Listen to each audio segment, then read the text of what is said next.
السلام عليكم ورحمة الله وبركاته. اللهم صل وسلم وبارك على سيدنا محمد وعلى آله وصحبه أجمعين. كل عام وأنتم بخير. بإذن الله بكرة يوم عاشوراء، وطبعا لازم نعمل فيه العاشوراء بطريقة سهلة وبسيطة. تعالوا نشوف طريقتي بعملها ازاي. أول حاجة بجيب الحب بتاع البليلة، بنقعه في مية لمدة ساعة. وطبعا بغير عليه المية لغاية ما المية معايا تبقى بيضة بالشكل ده، ويبتدي الحب معايا ينشف علشان ما ياخدش تسوية معايا جامدة. في حلة على النار تكون كبيرة وواسعة، هحط فيها مية، واول ما تغلي هنزل بالحب اللي عندي اللي اوريدي يعتبر يعني استوى ربع التسوية، لانه شرب جزء من المية اللي انا نقعته فيها. وهسيب المية تغلي عندي، وطبعا عندي هنا اللبن انا غلياه ومجهزاه. انا عامله هنا ربع كيلو من حب البليله، تقدري تزودي او تنقصي حسب ما انتي عايزه. حطيت عليه كيلو ونص من اللبن. هنا غليت معايا زي ما احنا شايفين، وبصوا ابتدت فشرت معايا. ببتدي ان انا ادوقها الاقيها استوت. طبعا المية الصفرا اللي فيها دي انا مش عايزاها، فهبتدي ان انا اصفيها في الحوض واحط فيها مية نظيفة. شايفين المية اهي بيضة ونظيفة، وارجعها على النار تاني. هي استوت معايا اهي اوريدي خلاص. هبتدي بقى انزل بباقي المكونات، وهي اللبن. انا حطيت كيلو لبن لقيته قليل شوية، فزودت نص كيلو تاني، مفيش اي مشكلة. وهسيبه يغلي. طبعا ما بنغطيش الحلة علشان اللبن لما يغلي هيبتدي انه يفور، وافضل واقفة جنبه عشان ما يفورش معايا. هسيبه بقى يغلي، والحب بتاع القمح البليلة يشرب من اللبن. طبعا انا لسه ما حطيتش سكر ولا اي حاجة. هكون مجهزة عندي مج كبير سكر. طبعا التحلية دي انتوا اللي بتختاروها حسب كمية الحب اللي انتوا عاملينه. انا حطيت حوالي يعني كوباية وربع كده. بتدوقوه طبعا بتشوفوا هو مسكر كده يعني محلي بالطريقة اللي انتوا حابينها ولا لا. وهقعد يعني اقلب فيه، ولما احس ان اللبن ابتدى يغلي وهيفور اخليه من نار عالية لمتوسطة. انزل بقى، نزلت بقية السكر اللي عندي عشان دقته لقيته لسه مش مسكر التسكيرة اللي انا عايزاها.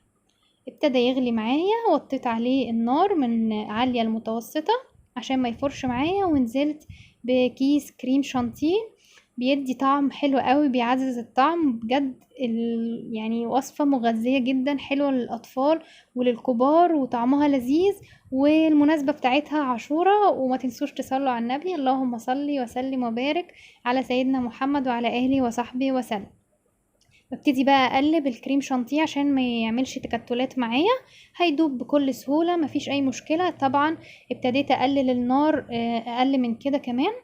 وجبت اللبانة اللي فيها اللبن عندي، حطيت فيها 4 أو 5 معالق نشا حسب كمية اللبن اللي عندي على كوباية مية. ببتدي ادوبهم على البارد مش على السخن. ما ينفعش انزل بالنشا في الحلة على طول علشان ما تعملش تكتلات معايا وعمرها ما هتفك.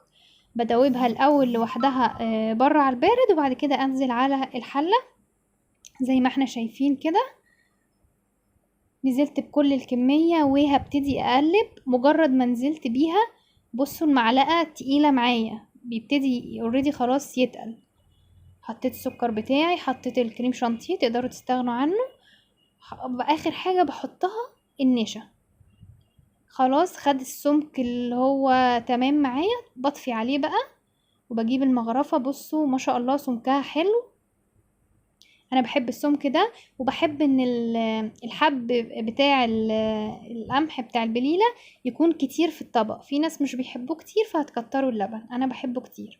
واخر حاجة خالص احط كيس فانيليا. بتعزز الطعم وبتدي ريحة حلوة قوي ونكهة جميلة. ده طبعا بعد ما انا طفيت النار. كل ده طفي النار. بعد ما حطيت النشا سبتها تغلي غلوة وطفيت عليها النار. حطيت بقى الفانيليا اخر حاجة، واديها تقليبة، واجهز بقى الاطباق اللي عندي. اطباق الجيلي بقى، اطباق الرز بلبن، مفيش اي مشكلة. مش هاملة الطبق لاخره عشان تقدروا تحطوا بقى اللي انتوا عايزينه. تحطوا زبيب، تحطوا مكسرات. انا هحط حاجة جديدة، هحط صوصات عليه. تدي طعم جديد وتعزز الطعم كده. ده الشكل النهائي. سبته بس يبرد تحت المروحة 10 دقايق بحيث انه يعمل لي طبقة من القشطة كده خفيفة على الوش، عشان اما اجي احط الصوص يفضل موجود معايا على الوش. عندي بقى هنا صوص كراميل، ودي صوصات جاهزة تقدروا تعملوها في البيت. تقدروا تشيلوا الصوصات خالص هي لوحدها يعني من غير اي حاجة، مش محتاجة اي حاجة. تقدروا تحطوا زبيب، جوز هند زي ما انتوا عايزين. وده صوص شوكولاتة تقدروا برضو تعملوه في البيت، بس دي يعني ازاي صوصات كده بتتباع، انا بجيبها بحطها عندي في الحلويات. قلت بقى اعزز الطعم واعمل ايه شكل جديد. وكمان هحط صوص فراولة، بيدي بجد مزازة كده وطعم جميل قوي ومغذي، والاطفال هيحبوه بقى اما يلاقوا الوان كده كتير، هتشجعهم ان هم ياكلوها، وطبعا مغذية جدا. وعندي ده صوص بلو بيري اللي هو التوت. انا كنت متخيله انه هيدي لون بنفسجي لون الازازه، بس اداني لون الشوكولاته. قلت مش مشكله، بس اكيد الطعم طبعا هيكون بلو بيري. وحطيت برضو فراوله تاني. وهخلي برضو اطباق ساده علشان اللي عايز ده ياكل واللي عايز ده ياكل، ابقى ايه رضيت جميع الاطراف. والكراميل طبعا، الكراميل مع العاشورة بيبقى طعمه تحفة. وده الشكل النهائي. يا رب يكون عجبكم. دي طريقتي اللي انا اتعودت عليها، وشفت مامتي بتعملها وشفت جدتي بتعملها. كل واحد ليه طريقته. دي طريقتي السهلة البسيطة السريعة الجميلة. جربوها وقولولي رأيكم. قولولي في الكومنتات لو انتوا بتضيفوا حاجة زيادة او بتشيلوا حاجة من اللي انا حطيتها. وده كان فيديو النهاردة. يا رب اكون افدتكم، واشوفكم في فيديو جديد على خير ان شاء الله. وكل عام وانتم بخير، والسلام عليكم ورحمة الله.